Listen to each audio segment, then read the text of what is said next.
Oh God. Oh my God.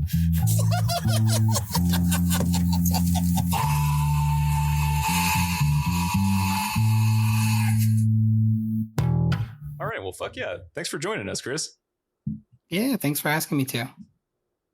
Yeah, I've been enjoying our conversation on Twitter about Schrader and all sorts of other fun things. Yeah, Paul Schrader's great. I do not understand the Schrader hate.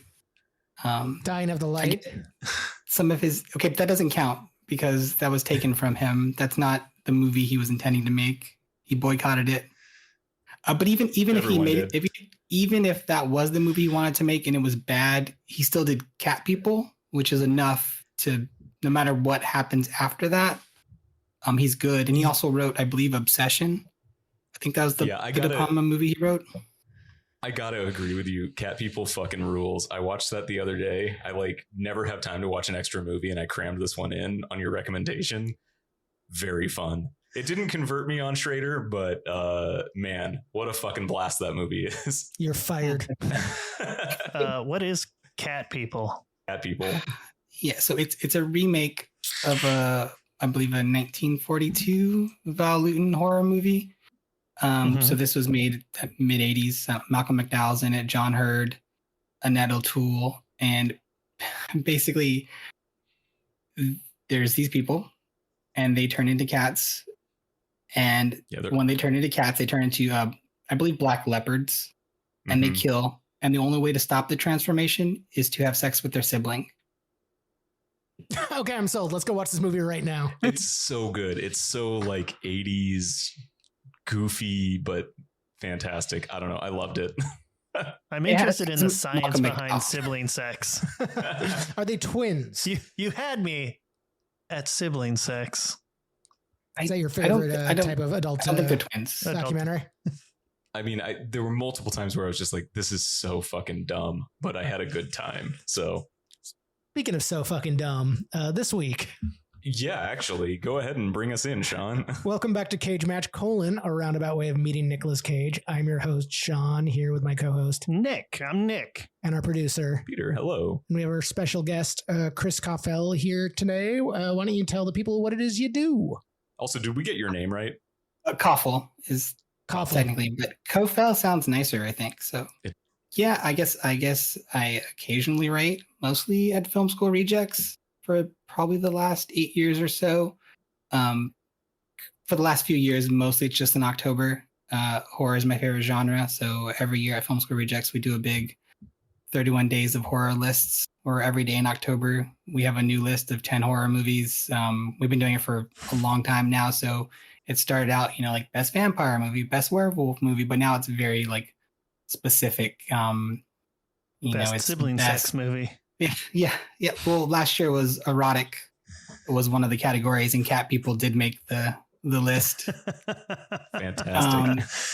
Yeah, and then I previously had a Nick Cage column I wrote at Film School Rejects for 2 years, I think, and a couple other random columns, and then occasionally I pop up at other places. Been a while, but if you dig deep, I've done a bunch of stuff at Bloody Disgusting as well, and have recently started doing some stuff at Amicus Horror, which is a new site. But mostly I play Rocket League, so that's where you could find me. Nice. Nick and I are on that Helldivers 2 train right now. Sorry, I didn't mean to make noise with that. Oh, no, it's fine now. It was buzzing for a second. Oh. Yeah. Nick's got big money on the line with the basketball game going on right now, so... who's your money on? I'm with Purdue. So I'm not with Purdue. I'm UConn. Yeah, what the fuck? Yeah, no, I'm switching over. Last minute, no, I'm not. Change the bracket. It's fine. Yeah, what if you could just... Primal wins. God damn it. Yeah. Ooh, okay. Yeah, I do want to talk about Primal, though. Wait, let me finish my segue from 5 minutes ago. Yeah, speaking of dumb movies, this week we have Con Air and Ghost Rider 2: Spirit of Vengeance. Yeah. Those aren't dumb movies. No, you're right. Those are serious movies. We're in the action category. These are movies to base your entire personality on. You're not wrong. Yeah. We will get into why. Yeah. So, Chris, I mean, you're obviously kind of like an internet go-to person in terms of Cage stuff. So like, what got you started? Why do you love Nick Cage so much? So I grew up in the 90s, so Cage was always kind of a known quantity, a big deal. Raising Arizona is probably the first movie I knew him from, but when I became I really got into Cage, this is weird because I was probably 11, and we went and seen Face Off. My family would go to the drive-in pretty regularly, and I wanted to go see Batman and Robin. My parents wanted to see Face Off. They opened up on the same day. Face Off went out, which I was adamant that I did not want to see, but then I loved it, and from there forth, your parents are not monsters. I don't know. Batman and Robin is also a sick movie. That movie is awful. Oh, just like it's the only Batman movie I've never watched to completion. It's not terrible. That's Batman edging. Yeah. It's a great movie. You just sit down, start drinking. The movie's going to go through. You're going to have a great time. I missed my 20-year window to enjoy that movie then. You can figure it out. Is that the Mr. Freeze one? Yeah. Oh boy. Yep. All right. So good. Everybody chill. Nice to meet you. See, you even remember quotes from it. I don't even know if that's a quote from it. It probably is. It is. I always turn that movie off at the same place, and that's when the Bat Amex card comes out. Oh, what a great film. We're now a Batman and Robin podcast. Yeah, we're pivoting. Chris, this is your time. Yeah. Welcome to the batting cage. No, sorry, it's nipples on the Batsuit just because I still own that URL. That's Batman Forever. It carries over. They're I'd have both to double Schumacher. check.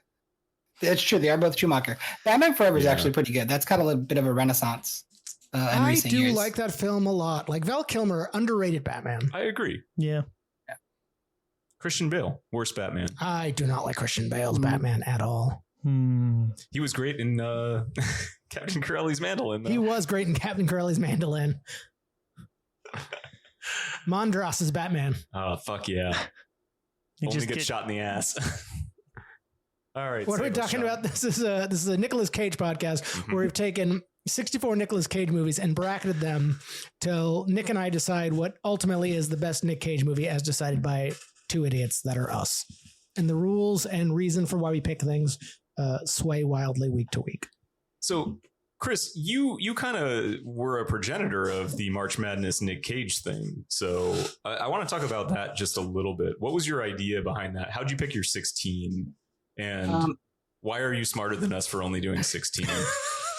So I did 16 one, so it would just be shorter, obviously. If I recall, I have to go back and look. I think I picked the 16 that were the highest rated on IMDb, which is a dumb way to choose things. Anything that aggregates scores anywhere is mostly stupid. But that's how I chose the 16. So it wouldn't be just completely me picking my favorite 16.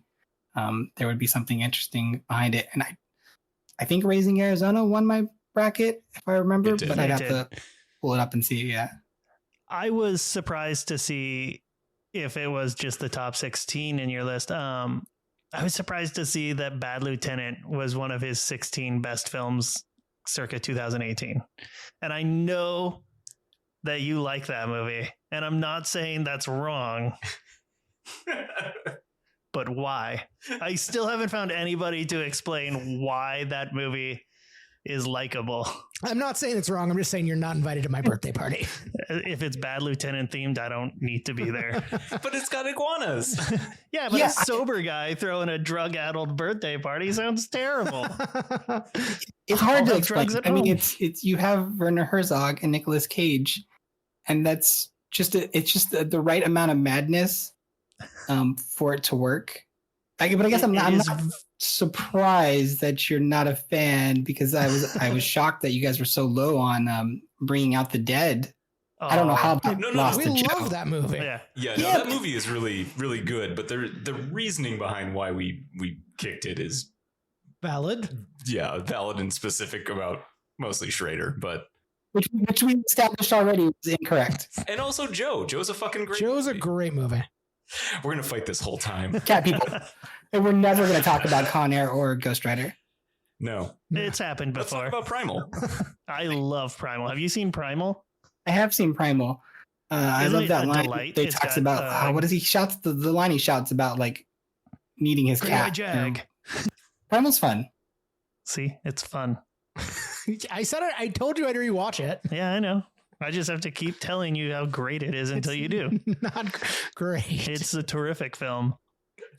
It's easily top 5. Oh, you are wrong there. I didn't say of what. Fair. But yeah, what do you guys want to start with? Ghost Rider? Spirit of Vengeance? I could vengeance. So the not so direct sequel to the original Ghost Rider, where Johnny Blaze has to save Danny, the son of the devil. Would you say that it's the spiritual sequel? Ah, I'll leave now. yeah, that's your best joke of this whole podcast. From becoming the new incarnation of the devil, all the while avoiding Blackout, who is the villain. Kind of a shitty villain. Better than the boy band from the first movie. The Elemental Boy Band. Yeah. So are the special effects, the action, and general just demeanor of the film. I would agree like with all this of that. movie a lot. This movie is a romp. Yeah, it's certainly a more enjoyable version of the film than the original Ghost Rider. I was glad to see that jelly beans got replaced with pills. Always nice to do that. And not even like pills you just play around with, but like some pretty good muscle relaxers and painkillers. Well, That's I'm nice. sure, probably sore from having all his flesh burned off nightly. Mm-hmm. He drank. He had a drink of that wine. Yeah. Would be nice on a salad, but that's old wine for you. Old wine. We have Idris Elba giving us a very wide French accent. Mm-hmm. Mm-hmm. It goes places. Rarely goes to the same place twice. Well, yeah. That sounds like him in Con Air, though. Nicolas Cage? Yeah. Yeah, I was going to talk about accent- that. That dances around, too. Yeah, the Idris Elba one, it definitely doesn't start French. Like until they mention that he's French, I never hear a French accent until like it's halfway through the movie because initially he's just Idris Elba. He's got like a little bit of generic European. It's like this could be any kind of region in like Southern Europe. Yeah, I think the only thing that makes him French is he's kind of like, ha, ha, ha. That's it. I would have killed for a ha ha ha. Ha, ha, ha. Oh yeah, ha ha ha. Is this one? Ha, ha, ha. He's so old. What was up with his contact lenses? I don't know. I was gonna ask why yellow eyes. He drinks a Cat lot. people. I I think it's mean- cat people. It must be cat people reasons. It could be cat people. He's a werecat. I'm gonna have to go have sex with his brother. So, Chris, what was your interaction with this movie? I feel like you've probably seen every Cage movie, but I'm a big fan of Ghost Rider, Spirit of Vengeance. It's such a step up from the first movie in every way, and I like that. Yes, it's a sequel, but it assumes you haven't seen Ghost Rider with the opening where he completely explains who Ghost Rider is and how he became Ghost Rider. So it kind of works as a reboot. I'm also a fan of Neville Dean and Taylor, the directing combo that did the movie. So once they were working with Cage, being a fan of the Crank movies, I was all for this. And initially it was supposed to be, it was part of the Marvel Knights series, which were supposed to be darker, more adult-oriented comic book movies. They did Punisher Warzone, and I Which thought is this was also going to great. be, Punisher Warzone is fantastic. And so this was supposed to be similar to that. It was supposed to be R. It was supposed to have plenty of gore. And Sony kind of got cold feet. They changed a lot of the script and they cut the budget in half, which I think kind of shows, which is weird because the CGI special effects are better than the first movie, but they're still For sure. they're still not great. But there's some great set pieces and it's very frenetic. It has lots of manic energy. And the two car chase scenes, it opens with a car chase and ends with a car chase. And they're both real cars, practical effects for the most part with the car stuff. It's fantastic. So I've been a fan, even though I think the movie never got to be what it should have been, but it's still great. I think it does a lot of great stuff, and I will always appreciate taking a character like that and like for your final set piece, like now we're going to set it during the day so you can see all the action. None of Yes. that fucking Pacific Rim bullshit where it's like, here's the big monster fight at night underwater. You can't see shit. Oh yeah. Yeah, I love day action scenes. Like you don't have enough of them. And this movie, I mean, almost all this movie takes place during the day. The one scene where he gets shot with like that rocket launcher thing, that's at night. But for the most part, it's all day. And I think Neville Dean Taylor did a good job kind of covering up where they didn't have the budget. They do all these interesting cutaways where they have these scenes where it cuts to work, everything else is black, and you just see the action taking place on a black background. It's like it's somebody else for Play Disgusting just wrote about Ghost Rider today, and they compared it to like Mortal Kombat fatality cutscenes, and that's what it feels like. Mm-hmm. Okay, I could say that. Yeah. Yeah. I could tell that they had cut some of the budget down in like the lack of transformations. It was, I'm going to kneel down. I'm the Ghost Rider. I'm going to kneel down. I'm Nicolas Cage. You didn't have much in the way of like, American Werewolf, like changing or anything like that. He snorts fire one time out of his nostrils, but he does. He does that one where he's like turning Nick Cage up to 11 on the motorcycle, and like they're just kind of superimposing like bits of a skull and stretching it over his face. It doesn't have the wow factor of the transformation in the original film. For sure. Yeah, those aren't like transformations though. That's not like, I don't know, face melting, head burning. I know. Cool. I'm just saying that's the closest we get to anything. One of the effects that I thought was really fucking nice though was because it was so shot in the daytime, you see the flame and like that black thick smoke that's coming off of it that you just never got in Ghost Rider 1 because it's just sort of this like magic spirit flame. But it's like, no, it's like a gross gnarly ass flame. He looks like he smells bad. Yeah, for real. Well, the scene on the motorcycle where he has all of the face stuff, that's more like, yes, there's obviously some special effects there, but that's a lot of like Cage making weird faces and then just like slightly altering it. It kind of like, he feels like he's channeling that, he always talks about being a fan of like German expressionism and like surrealism. And that's what that scene feels like to me. And I might be misquoting or misremembering, but I spoke to Brian Taylor about this movie like years ago. And because I had made, which I shared with you, Peter, a little video, right? Like I edited that scene in black and white and made it put like old silent film music over it. I'm pretty sure that cards and everything. They kicked around the idea of doing parts of the movie in black and white and removing CGI altogether. So still having him like in the costume he would wear for the CGI, but then it just be like Cage facial expressions. But Sony was not into that idea. They're cowards, man. They fucked this up. They are cowards. Well, and I mean, did this came out after Warzone, Punisher Warzone, I'm assuming? That's why they got scared, because I know Punisher Warzone did not do well. Like, it did not get a wide release. I wanted to see it in theaters, and I didn't really get a chance to when it came out. I think it's like 3 years after Warzone. Okay. Because, those were the two movies that came out under that title, right? Under that banner. It's kind of crazy that they only had the two, but I guess they were going through a lot of change at that point. Yeah, Sony's always been kind of iffy on, not as bad as Fox. It didn't help too that like The Dark Knight took off, and then, the Avengers was right around the corner, so comic book films became more serious, I guess, not fun, silly like they were in the 90s. Venom, though, is kind of getting back to that maybe a little bit. That's like closer. That's more in line, I think, with the two Venom movies are more in line with this Ghost Rider. Yeah, they definitely feel more in line with the serious or the humorous take on the character. Well, I remember I was a big fan of Ghost Rider comics at this time, and I always loved the Johnny Blaze is a fucking moron like character. Like, he was a carny. He grew up in a carnival. He knows how to fix and ride motorcycles. Doesn't know anything else. So he's just a really dumb superhero who's just way too powerful. And most of the trouble he gets in is his own fucking fault for just sticking his nose where it shouldn't be. So I always like a big dumb hero. Good himbo. Yeah, exactly. Weird bony himbo. Hero like Ghost Rider, you don't really need a big buff like superhero body. You just need a guy who you can put a skull on, who can like move at a moderate pace. He needs to look good in a leather jacket. Basically, in a leather jacket. That's it. Right. And also just show up to set with your face painted like a voodoo skull and not tell anyone you're going to do it. I love that. There you I go. love this man so much. What a fucking weirdo. I love him. He's fantastic.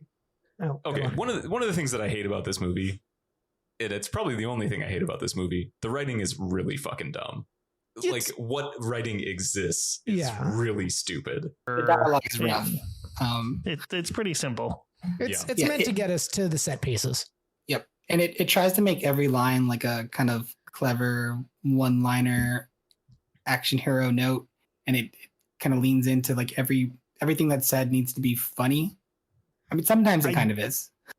Did like the singular callback from what I felt in this movie to the original was when Ghost Rider knocks that guy down and like they run over him and he just kind of turns to the camera and says, "Roadkill." So good. I did like that. It's very comic book. Yeah. Was that the only line the Ghost Rider says that wasn't him like repeating? He also says, "Hungry." Oh, that's right. Yep. Need to say hungry. I will say the Pennant stare in this one doesn't carry the same weight as the first movie. It does not. And it needed a little something connecting their like faces or mouths. That would not have turned on Rebel Wilson. Something on the eyes. Yeah, no. My favorite line of dumb dialogue in this movie is when the devil Rourke he talks to the kid Danny on the phone, and the kid then like screams and like passes out. And he basically tells Blackout, he says, think of him as sort of a computer. You know computers, right? Like, this movie is 2011. Of course he knows what a computer is. This isn't, if this would have been a movie in the mid 80s, then fine, that line, I get it. But it's so weird and out of place. It's like, not out of place. You've seen a floppy fits in this movie. It's just strange. My biggest issue with this film is Chekhov's flaming pea. Because we see the idea of him using his pea as a flamethrower. We never see him use it on anybody. That would have been a great weapon. That would have been a great weapon. He was very poorly hydrated. I didn't see him drink water once during this. Oh, no, he has the pitcher of water. Yeah. Oh, that's He right. He drinks the whole doesn't pitcher. plug that down. Yeah. So that scene with Danny in the diner where he just touches him for no reason. It's like, I thought I saw a bee on your head. I thought it was going to sting your face. Danny gets really attached to him really quick for reasons I don't understand. I mean, you saw the flamethrower. daddy But issues. that's true. But he doesn't see it, right? It's just in his. That's He just a imagines it, cutaway. it's all in his brain. He Yeah. imagines it, I guess. He's got a good imagination. He's Yeah. a kid who has no dad. Yeah, just have to Yeah. think about stuff. Yeah, and like Just, he said, Johnny's cooler than most of the guys that his mom hangs out with. So That's legitimately fair. And Ghost Rider this is- would be cooler stepdad. yeah, this comes after he tried to kill them too. So That's true. I do like the mom's when she's rescuing Danny and that guy comes in and she throws the knife at the guy and the guy catches it like, what are you going to do? And then she pulls the gun on him. Yeah. That was a good move. Now I know they allude to her connection with like an arms dealer or whatever early in the movie, but my gripe or my concern with this movie is when she just somehow becomes like a competent sniper. Like why? She's good. Yeah. I mean, she did have the devil's baby. That's true. So She's a good she's vessel. been around the block. I miss the Ghost Rider point though Oh, yeah. Oh yeah. from the first one. Yeah, the weird bony boy claw. I love a bony boy. I will say, probably in terms of a theatrical released film, the best Chris Lambert performance ever. It felt really wasted having Christopher Lambert in that did. role. Yeah. But Which he is was- fine. He was he performed it so well, Yeah. which is not what I usually expect from Chris Lambert. Yeah. And I think Yeah, it works I as a imagine- nice treat. Yeah, if you're gonna waste an actor, you might as well waste an actor that nobody thinks of Yeah. ever. I do like how they're like, oh, he was the Highlander. Let's give him a sword, but he's also blind, so let's make sure we give him a sword where no one is around. I did try and check to see how the makeup held up scene to scene, because I remember when we first watched this, I read a thing where he didn't want to go through makeup every day, so he didn't like wash off the tattoos. Did you notice any difference? No. Yeah, I mean, also with a movie that had its budget cut, like you probably just were like, "No, dude, don't take that Yeah. off." I mean, Yeah. also his role is so short, they probably just filmed it in a day Yeah. or 2 days, since he got to go to the hotel with it once at least. Allegedly. I really enjoy this movie. Yeah. It's dumb. It's fun. It's a good length. Like, Yeah. It doesn't try to be anything that it's not. It's which I like in a dumb movie. I don't like. Well, so like last episode we talked about Mom and Dad, and that was an hour and 20 movie that feels like an hour 45, and this is an hour 30 movie that feels pretty crisp. You know? There's not a lot of fat on this movie. Yeah. I mean, there's not a lot of words. Yeah. I'm just saying it starts with a chase, and it just is a chase the entire time for the most part. They take that dino break, and that's basically it. Or that's not true, because halfway through it does have a brief moment where it kind of turns into this like buddy road comedy for a little bit when they're riding down the car and Idris Elba catches up with them on his motorcycle and they're all just having a good laugh. That's kind of out of nowhere, but it's fun. But yeah, the movie flies by. So here's the real question. Chris, what's your hell vehicle? Is it truck, camel, motorcycle, larger friend that puts you in a Bjorn? That's mine. That's a good choice. Mine's Nick wearing a baby Bjorn, and I'm just like rocking the front. So it's just a hell Nick. Yeah.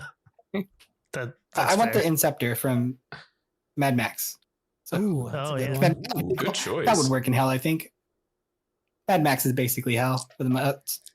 Although that car gets destroyed in every film, so I don't know how reliable it is. But it comes back every time, so probably more if it's held out. It just comes back cooler. That's fair. Yeah. From hell. Chris, you're from Portland, right? I'm from Phoenix, but I live in Portland now. Yes. Oh, okay. I was gonna say I feel like you should have picked one of those weird tall bikes or a unicycle. that would work. Unicycles, yeah. They're already like lots of people are doing flame spinning and shit there, so why not just turn into a hell unicycle? Nick, what's your pick?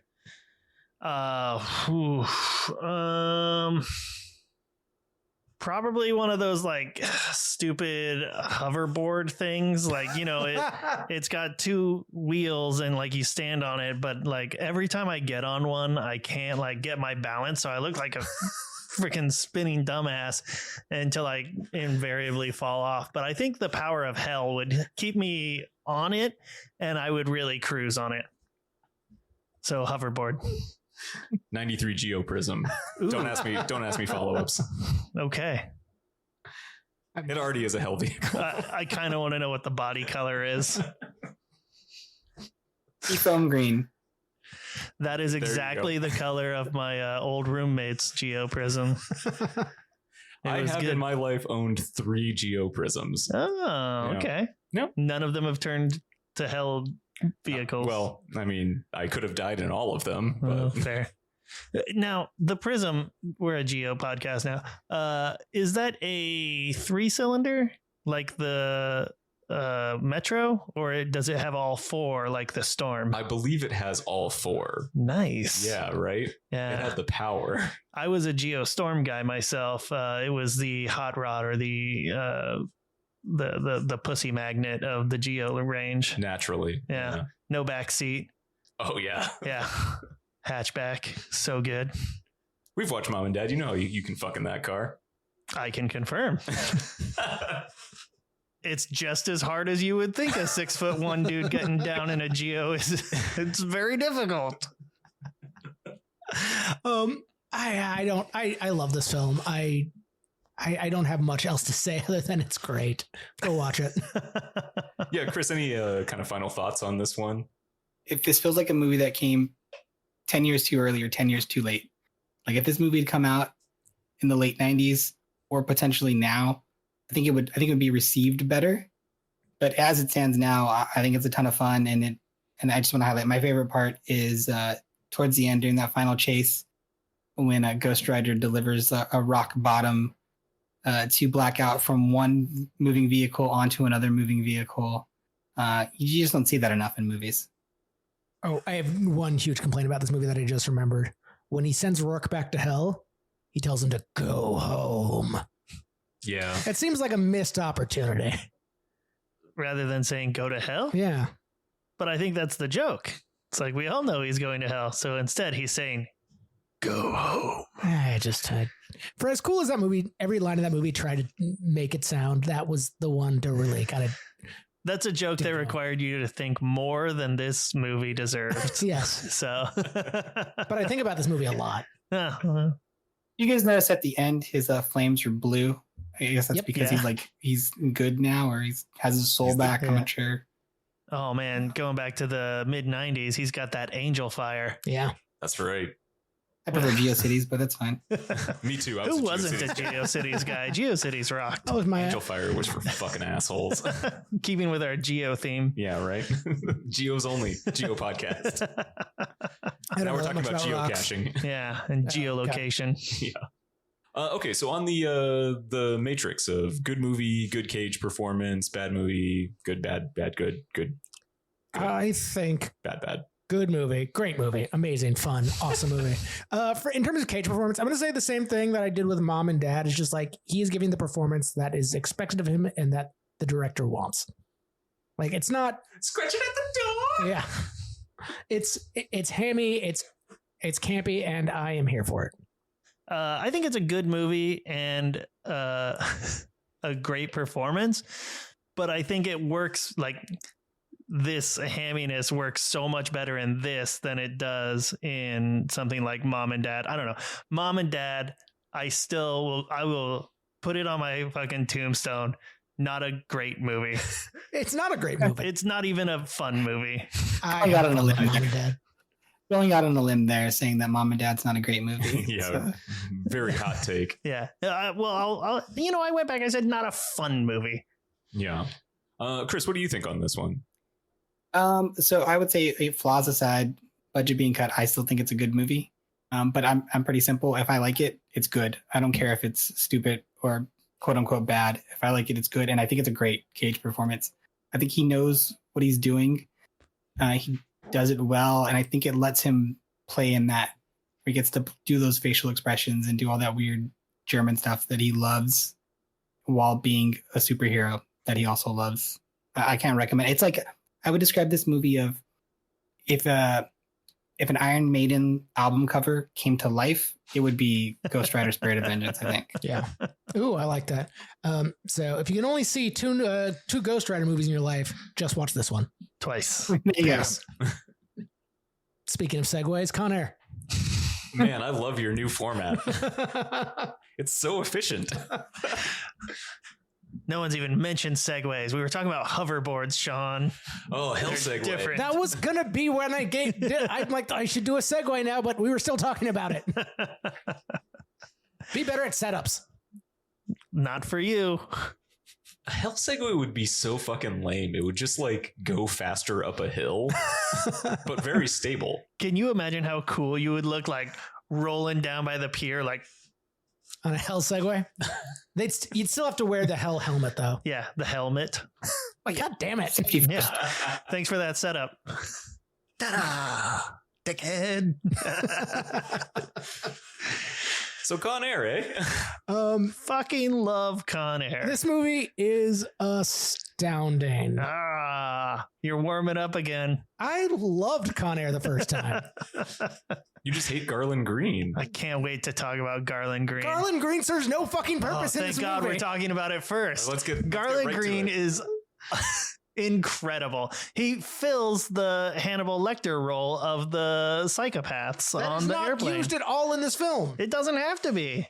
It's just like a menagerie of psychos on an airplane that all like fit into different, I don't know, film shits. And We're supposed to feel good about him just being loose at the end of this film. Yeah, he's going to be president next year. terrific. Chris, what are your feelings on Garland Green? I mean, I'm pro Garland Green. It's like Garland anytime Green you did can nothing wrong. Yeah. He was probably set up first of all because All he had a 36 chance. times. Yeah, Allegedly. he's the most. He He's the says most, he wore a child's head across three He just said states. it was a woman's head. Let's be He specific. said girl, but yeah. He does say girl, but he didn't say that he killed her. He Just could have found one that head. head. He could have found that head. Yeah. Yeah. I mean, if I had a he- nickel for every head I found and Like, wore, and he had an opportunity to kill. He did not. Mhm. He was the most sane person on that plane. Why He the understood. fuck was that little girl living there? I don't know. I mean, there were all sorts of people that lived around Yeah, that it's area. trailer it was park. probably the dude under the truck. Yeah, Yeah. fair. My wife and I watched this a couple days ago, and that scene, she was like clutching me. She was like, "No, the little girl." As Garland Green says, most murders are like a crime of necessity, not done out of passion. I do like his little like witticisms. I don't hate the character. It's just it. I wanted a tighter story. That's all. I'm gonna get a full chest Garland Green tattoo. I hope you do. Steve Buscemi's big bug eyes. That's your nipples. Definitely. Still looking in different directions for some reason. Can't fix that with tattoos. Your nipples? Oh man, yeah, this movie is pretty good. I had a good time with it the first time. I had forgotten like how much I actually do enjoy how stupid and fun it is. Yeah. It's a little too long for my taste, but you know, I always think all these movies are too long because I'm grumpy and old now. This movie is great. It starts at an oil rig that just produces fire. As they're supposed to. He gets 7 years for killing a man in self-defense. Yeah, that is such a dumb conceit of this entire thing. Everything in this movie is a dumb fucking conceit. None of this movie makes sense when you talk about it. I mean, it's a reason for him to have long hair. I do like that. So, Chris, what was your first experience with Con Air? I don't know. My technically first experience was just seeing part of it when I went to see Face Off because I saw the drive-in. And so Con Air came out the week before Face Off, which is insane to think about. That Con Air opened in theaters and then a week later Face Off opened. So I remember very strong year. So I remember seeing part of it then. I don't know when I first watched it, but I'm a big fan of Con Air. And the thing I think is most interesting is I feel like this is the movie that made Cage kind of an action star. You know, The Rock came out the year before, 2 years before, but in that, you know, that's still Sean Connery and Michael Bay, and Cage is kind of like the nerdy character. Con Air kind of turned him into an action star, and I think it's the movie that people kind of think of when they think of Cage as this kind of like over the top actor that chews a lot of scenery. But despite his accent, Cage is like pretty reserved and subtle in this movie compared to the rest of the cast. Like John Cusack is the one who goes over the top, I think. Yeah, that's pretty accurate. I think everyone does. Like Nicolas Cage is pretty sedate in this film and doesn't even have that many lines all in all. It's actually a pretty restrained Ving Rhames performance too, given that the other ones that we've seen with him, he's a lot more over the top. Yeah. Well, compared to Bringing Out the Dead, for sure. Yeah, okay, so let's talk about the Rogues Gallery. Cyrus the Virus, played by John Malkovich, who really steals this film. He is a terrific villain. Yeah. He's got great villain face, great villain goatee. He gets to talk about his stinking breath when killing children. That's cool. I love the anecdote about Malkovich getting the script and like being with his buddy who was also like his script reader advisor or whatever. And he just immediately chucks it. And then his friend's like, good, that's a piece of shit. And he's like, no, I'm doing that one. I just don't need to read it. I got it from page 1. Yeah, perfect. I do like after Dave Chappelle's character, Pinball dies. And like when he finds out Pinball's dead, he's like, oh, I like Pinball, even though he fucking... I cannot get over the fact that they made a fake Dave Chappelle. Oh, man. And it looks so bad, too. You know, at this point, though, I'd take fake Dave Chappelle any day of the week. Yeah, true enough. This was a much more promising Dave Chappelle. Yeah. Also, I think it's actually pretty clever the way Cameron Poe uses Dave Chappelle to write a note to Cusack. Yeah. Like, that's pretty smart. For as dumb as this movie is, that seems like a smart thing to do. I mean, there's a lot of collateral damage potentially from that, but yes. I was trying to think, when did Cameron Poe learn about Cusack? Like, when did he know, like, how did he know his name to, like, write him the note? He overheard, because he was in the cabin for a second. Okay. He overheard them talking to Larkin. That's what it had to have been. Yeah. Okay. You know, this really gets me thinking is like, that is a lot of collateral damage all over one guy's insulin shot. Like, He loves Baby O. Yeah, he loves Baby O, and that's great. They shared snowballs, which was wildly irresponsible. Is Cameron Poe responsible for Baby O's diabetes? He could be. Got him on like those snowballs. He doesn't know if they're called snowballs. Yeah, just those pink things. Yeah, those pink things. Yeah, were they not allowed to say snow? No, because they show the packaging, right? Yeah. Right, Yeah, that's they show the what's so packaging. weird. Like, you could have just read it. Oh, both of these movies feature Hostess Yeah, snacks. which- Yeah. I want to talk about Going to go back back to sorry to to interrupt Ghost a Rider lot. real quick. I fucking hate the way he eats that Twinkie in Ghost And Rider. just smashes it open. Yeah, and then like fucking suck tubes it out. Gross. Don't Yeah, say suck but tube. it's- I'm gonna say suck tube more in my life now. Suck tube is now a part of my common vernacular. Please, God, my Chris, lexicon. go ahead. I do Suck love Tube. that Let's hear bit. what you got. In Ghost Rider, though, where he touches the sandwich and it immediately rots. And he touches the apple and it immediately rots. But he touches the Twinkie and it doesn't rot because it's already trash. He Oh. was also only touching the packaging for the Twinkie. But shouldn't That's that true. also have like broken down? It's plastic. It would take a long time. Hold it for a minute. Just long enough to suck tube it. Also, the rules of what like degrades when he touches it were wildly inconsistent. Yeah. Okay, let's get back to Con Air. It's wildly inconsistent.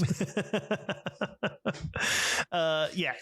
So we were talking about Fire damage. Malkovich. Boom. Okay, we've talked about Yeah, Malkovich. pinball, done. Pinball. Done. Baby O, done. Well, he's not a Johnny villain. 20 He's not Rogues Gallery. I mean, he's still a criminal, Yeah. but yeah. He That's is true. kind of, well, true.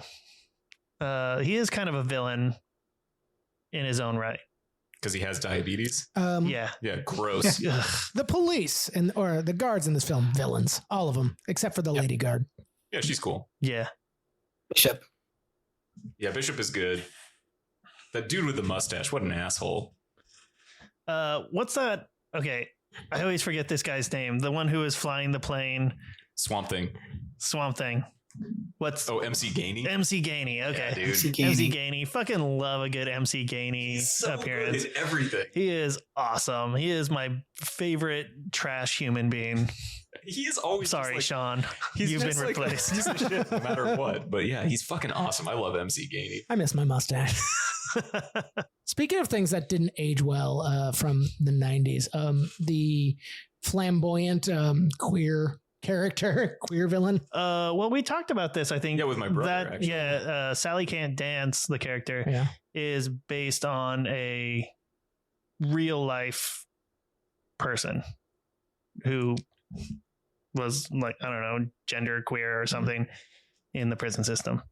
So quit hating on the gays. Still not a great representation. Yeah. It's very much of its time. Yeah, I mean, It's this better is than The Rock. I think that that The is- hairdresser it's in The way Rock. worse than the hairdresser. I think the only thing with Sally Can't Dance that's kind of shitty is just that he slaps her versus it's like, oh well, that's a lady, you know. Well, she did not try to set him on fire. That's true. So no punching. No punching. Good It's point. off the table. You get punched Dave Chappelle, though. Good. Because he did set someone on He fire. did set someone on fire. Yeah. Yeah, fucking punch Dave Chappelle. You heard it here, folks. or set him on fire. Either one is fine. Yeah, it's tit for tat at that point, right? Pretty sure he called the Native American guy Cochise also. He did. So, He was very he was very triggering. not nice. Yeah. Who'd have guessed? That fella. Dave Chappelle. Shocking all of us. Uh-huh. The foresight of Con Air. If only we'd listened.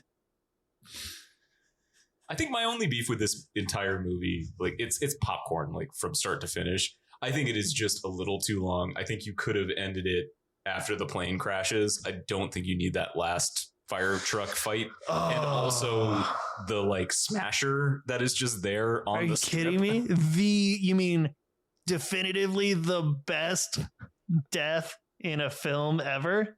I'm going to stab you through the ankle. Uh-huh. I'm going to run you through a raise you bridge. up on a ladder so that you go flying through a bridge, somehow losing the handcuff. Mhm. Like you're now uncuffed, whatever. It's cool because you're going to land on like Perfectly. high voltage transmission wires, you're gonna get shocked. But guess what? You're not dead. You're landing on a conveyor belt in a smasher, and we're gonna bust you.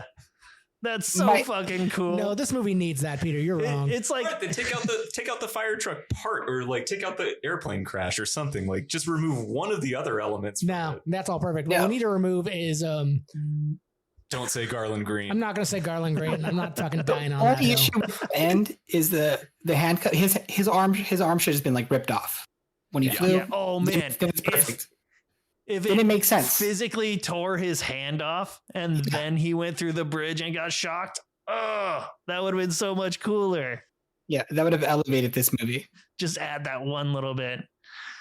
There's room for expansion. There's just so many like I went through a bridge at 4 a.m. I don't give a fuck. There's just so many parts within the narrative. And again, Nick, before you fucking get mad at me for this, I do genuinely love this film. Uh-huh. But there are just so many parts in the story that you just have to ignore, or they have to just create reasons to keep the movie going, to keep the plot going. And I'm just like, we can just streamline some of this and we lose nothing. Sure. There are definitely things that could have been edited out. Like I was talking to Peter about it, and Peter's like, "We don't need Cole Meany." I'm like, "No, you need Cole Meany." Rewatching this, you don't need Cole Meany. No. I mean, he has some funny lines, I Yeah. guess. How many of these I films wanna do you talk own, about Chris? I'm pretty sure I own. If it's available on Blu-ray, I have it. Nice. For Cage. I want to talk about the collateral damage a little bit because we talked about it a little bit. This movie definitely has some of the most collateral damage of any movie, and there's actually a great part where they're wanting to shoot down the plane over an empty desert, and they're like, "Look, these people will die, but we'll save so many lives." And Cusack's like, "Nope, don't do it, don't do it." And obviously, it crashes into Vegas, old Vegas, I think, is where it crashes through. The layout chase of scene Vegas is on makes sense. the Fremont area. Yeah. Because Yeah, I you think- get the LED screen with the jets and everything. What's right. the area that has the most smashers for people's heads? But what I Honestly, like probably about it Fremont. is at the end, after everything happens, Cusack comments. He makes a comment about like, yeah, you know what? Maybe we should have. It would have maybe made more sense to just shoot it down. Like, Yeah. I can't remember the exact line, but he comments on the fact that they created a lot more damage by letting it go. Yeah, my wife was really the whole like plane crashing scene. She was just like the casualties. Well, they were trying to drive the airplane towards the airport because there was a landing strip that was going to be completely clear for them. But Gainey was like, nope, we're landing on the strip. And the word is crash. Swamp Thing. Yeah, I fucking To be love him. To be fair, I think they were going down, right? They lost an engine, I think. Yeah. Come on, Swamp Thing is not gonna just crash into people. He's a good guy. He would have went to the airport if he could make it. Swamp Thing did nothing. If he had the option, he would have Right, gone to the right. airport. He did the best he could. I think Con Air also has maybe the highest ratio of like dudes walking away from explosions than any movie. Oh, it's got some really good ones. There are a lot of explosions and dudes who walk away from them. Mm-hmm. Yeah, almost. I think virtually everyone in the main cast gets to walk away from at least one explosion. And Cusack and Cage both get to dive. Yeah, away I was from really them. disappointed with Nicolas Cage running away from the explosion there at the Lerner Air Base or whatever. Because, I mean, you could tell there was like a green screen or whatever. Like he was just, I don't know, emotionally dead. He could have been jogging to the restroom. No, because you have some sense of urgency in that. He just had like such a placid face, like, I'm just going for a stroll. It's do the like most the- obvious use of green screen in the movie too. That's the Yeah. one where it really does stand out. I would also say the when Cusack's in the prison and the bomb goes off Oh, sure. because the door like That's flips true. over him and like slams into the wall, and then when the plane goes down and the propeller comes loose and it comes right between. Oh, right between. Yeah. That was sick, though. Yeah. Yeah. I enjoyed that. I also like that Cusack wears Birkenstocks. Which was his choice. Oh, I love his giant suit as well. those By are the just way. straight up prison slippers. Like they're made of plastic. and they're definitely not comfortable. Yeah, but apparently Cusack was like, "I'll do this movie, but I get to wear Birkenstocks." So gross. He compared it to Charleston Heston in like the old like sword and sandal movies and stuff. It's like, which I think is a fun little touch. I mean, it's definitely interesting. I enjoy Cusack. He's a weird He is guy. a weird guy. Yeah, this is just one of 2 Cusack Cage overlaps, though. Yeah, And just Yep. this in Frozen Ground, right? yeah. There's also a minor. No, Arsenal. Oh, okay. Yeah, Oh yeah, that's not on ours. yeah. We didn't end up putting that in the bracket, but yeah. Yeah, There's also yeah, a ours- minor. Arsenal's not great, Yeah. so that makes sense. Well, good. I'm glad we didn't put it in. Don't worry, I own it. We can watch it anytime. Fantastic. I did a giveaway of Arsenal. I gave away like 3 copies of those. I have a VHS copy of City of Angels just begging to be given away. I can't give it away. It was a Christmas gift. The fact that you have a VHS of it, you do have to just like frame it, put it in a Yeah, shadow probably. box. Yeah. Whenever I buckled down and purchased my replica of the Beast, I'll get a shadow box for City of Angels as well. Perfect. Put it right next to it. Place of honor. It's like, wow, Nick, you have very diverse taste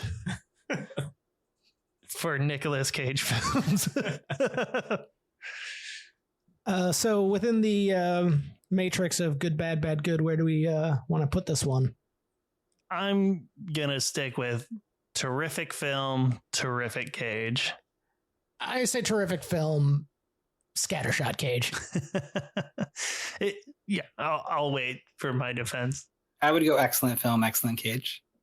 I think I'm with Nick and Chris on this one. I think it's a pretty excellent performance. I think the accent work is really shitty, but it doesn't matter. Who gives a shit? We've right? never gone to Nicolas Cage for accent work. Never. Like, unless he's a Boston cop. Oh, he nails that one. Yeah. Never He's been. been It's working weird. on it. His accent in this is interesting too, because it like sometimes he goes into his Raising Arizona accent, which also doesn't make any sense. Is someone from like I don't know anyone from Arizona that talks like that, whatever that accent is that he's doing, but it doesn't matter. It's still excellent. Yeah, he's never been able to put an accent to a location well. But, he gets out there and he does it. He just tries, man. Yeah, I respect it. Yeah. But I mean, I really I'll give think him that being just a straight action film like this, he was also like, what, this came out before Face Off, you said? Yeah, it's a week before. So it's like he got to do something a little different with an action film like this. And, it's not as woozy wowsy wild, but it's a great action film performance. I would have put him up against Stallone any day. He's jacked as fuck. Oh yeah, Because Yeah. right before this he did Wedlock West. not bringing out the dead. We just talked with Kiss of Death was around this time as well. That's why he's so huge. Oh, He's yeah, definitely yeah, yoked that's as right. fuck, but yeah.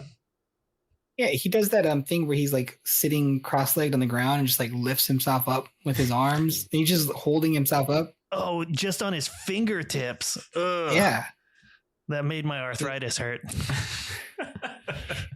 But this is None of definitely us an are that strong. ensemble movie, right? I think people kind of remember it more as a Cage vehicle, but it's really about the whole Really is, the whole cast. yeah, the sum of its parts. Yeah, it's nothing without Garland Green. Yeah. Exactly. And speaking of the vehicle, the plane kind of looks like the plane from Tailspin a little bit. Oh, it Like, does. It's very similar in design. I don't know if did Jerry Bruckheimer produce Tailspin? I would not be shocked to doubtful. find that out, but I don't think so. I really want that to be true, though. Yeah. Yeah, Jerry Bruckheimer produced Tailspin movie. Not until we get National be Treasure something. 3. Yeah. Could be the same thing. Ooh. We're gonna get There Turtle you Top on board. So at this point, I'm kind of curious, Chris. What is your favorite Cage movie? I know you did the bracket yourself, and Raising Arizona came out on top. But like, That was 6 years ago, That and was it's a been a long time. very productive 6 years. It has been. Yeah, I really stopped doing that column at like the wrong time. Because he really like got like a second wind right around the time that I stopped. Raising Arizona is my favorite Cage movie. I've got have a top 4 that's pretty solid, and the 5th is like kind of varies. But Raising Arizona, Wild at Heart, Valley Girl, Face Off, those are my top 4 easy.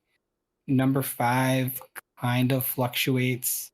Adaptation, Bringing Out the Dead, like the two that are most common that I would say. Oh no, crap! Did I leave out Red Rock West? I might need to Red Rock redo West that. is amazing. Such Yes, a good Red film. Rock West is number 5. So Bringing Out the Dead and Adaptation battle it out for number 6.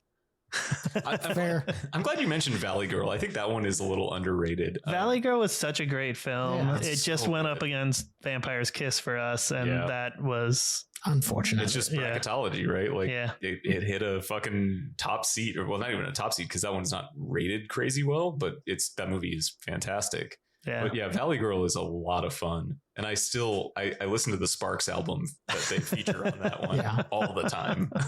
Valley Girl's a Love great that example movie. too, because I think when Cage started doing, it's kind of like I think Wicker Man is kind of when like Cage's star kind of started to drop a little bit, and he started doing more direct-to-video stuff and started getting more negative reviews. I think that's around the same time that people started kind of like latching on to this idea that Cage always goes over the top, he'll do anything, and this is a new thing. But if you watch Valley Girl, he's been the same actor. Like he's always had that in him. He has a Cage freak out in Valley Girl. It's no different than anything you would see in Ghost Rider. Yeah, well, he even got to like break out a little bit in, say, like Peggy Sue Got Married, was just and thinking Yeah, that's a great example too. a lot of his older works. He's got Birdie. great examples. Yeah, Yeah. Yeah, so of these two films, and keep in mind your opinion does not matter in this context, but which film would you like to see go ahead? This is actually really tough. I feel like on one hand, I want to say Con Air because it's the more like pop cultural significance to it.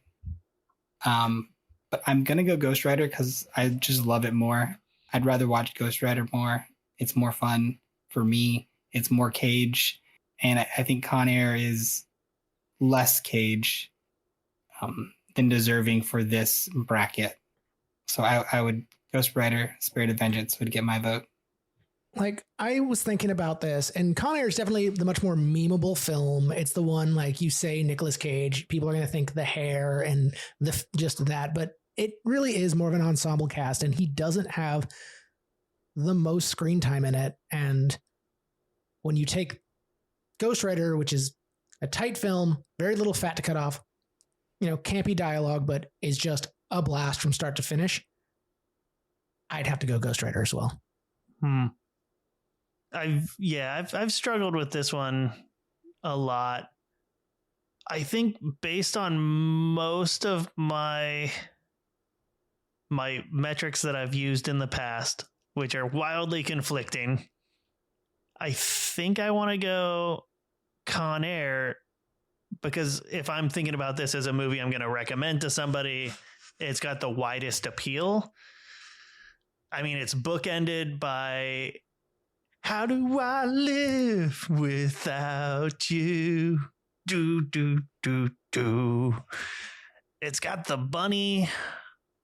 Like I said, it's got the memeable moments, but I don't think I don't know. I don't consider those memeable moments. I consider them memorable moments. fine. It is the Like, one of these movies has been forgotten by time, and I think that's unfortunate. Yeah, I don't know if it was forgotten by time. It just came out at a poor time. Yeah. So I guess I'm gonna go Con Air. It's a timeless classic. It fits any time unless you're short on time. But I don't know. It's a solid film, and I mean, they're both solid films. Yeah. I'm not disagreeing with you. No, I'm not disagreeing with you either. I would definitely. Now just kiss. Do That's not it. for audio. It's too loud. Yeah. It'll blow. It's very wet. Turn the It's gain very down. wet, yeah. Turn that MC gainy down. So this is another rare Peter decision. Too much power coming this direction. No, I did actually think about this. I love Ghost Rider Spirit of Vengeance. I think it's a fucking fantastic movie. It's one of my favorite comic book movies. But watching Con Air with Rachel, I was like, oh, yeah, this is part of the mix. Like, there's a reason it exists. as a movie that everyone talks about for Nick Cage. It's when he was at the peak of his power the first time, and then it just goes to shit. And I love that he's got the resurgence, but there's something about like 90s schlock that still holds some power over me that Ghost Rider doesn't hit, even though I fucking love that movie. So I think for this situation, I have to push Con Air. Also, it now has to go up against Face Off, which I think is going to be fun to talk about because those are two super powerhouses and one must leave. So that's my vote. I mean, I don't disagree with any of what either of you said. I like both these movies quite a bit. Yeah, Ghost Rider Spirit of Vengeance, everyone should watch it. It's a fucking romp. I wish we could have gotten the full budget, R-rated, like no fucks given. Yeah, that totally could have changed things. 100%. Yeah, we were robbed. I want your bit about Con Air being 90s schlock is a really good point because I don't like this is such a Jerry Bruckheimer produced movie, and I feel like action movies.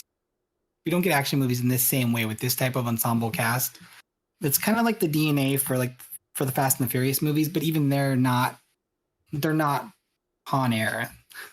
No, they're great, but they're not Con Air. People involved in those movies, Tokyo Drift. People in those movies take themselves, their careers in those movies way too seriously. Yes. Yeah, exactly. Con Air, everyone knew what Con Air was. It feels all intentional to me. None of it. The way you kept saying memeable, I would say memorable works better because memeable to me is you're kind of poking fun of it. You're taking scenes out of context and laughing at it. But I don't think you can do that with Con Air because Con Air knows what it is and everything's intentional. I think there's nothing in that movie where somebody does something and we laugh because they didn't know it was funny. I guess except for maybe Cage's accent. Yeah, I do find it funny though. The whole everything's intentional, considering that script was being rewritten every fucking day. Oh yeah, what a nightmare that would be too. This maybe the script is being rewritten, but I feel like all those actors knew what they were doing. And yes, 100%. All right, well that settles that one. How do I live without you?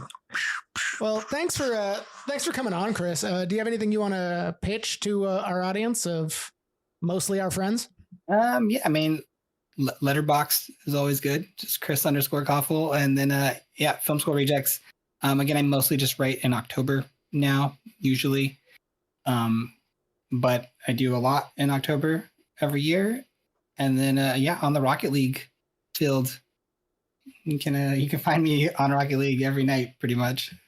Does your car have a sweet name? I don't know anything. Well, I know the basics of Rocket League, but do you get to name your car? Not name your car, but you can have teams, and I do have a team, and we are Werewolves on Wheels. So Werewolves on Wheels, I like it. With a fellow Film School Rejects writer. Yeah, Werecats. You missed Werecats, man. Come on. Yeah, well, Werewolves on Wheels is a good 70s alliteration exploitation movie. So Gotcha. All right, that tracks. Nick, what's the name of your spaceship and Helldivers? Oh, it's the SES Fist of Family Values.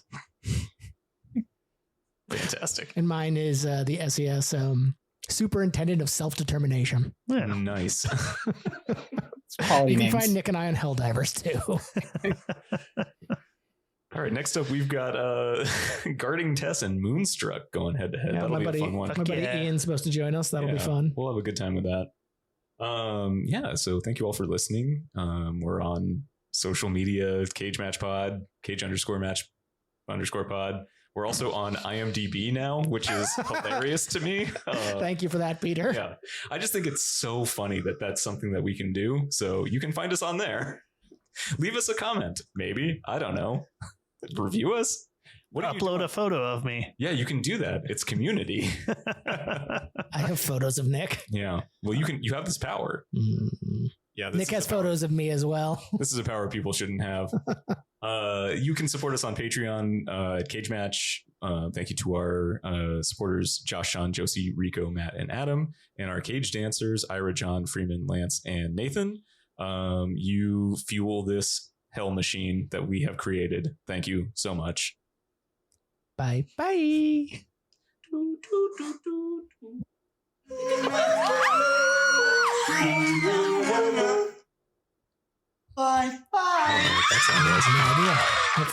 Hopefully it's on the record. Yeah, good. And my confusion afterwards. Yeah.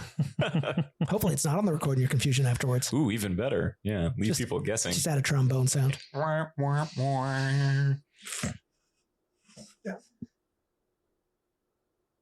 Okay. We see the letters are written in crayon. Start with the letters, and we go A. I will tell you, as a B. parent, you do lie and make up cards that look like a child wrote them. I do because that. Your child doesn't want to do it. I mean, I do that with my pets, so I get it. Yeah. How many times has that actually successfully fooled someone? Don't ask follow-up questions. We know some dumb people. We do. We do know some dumb people. Wait, Cora didn't write me that letter?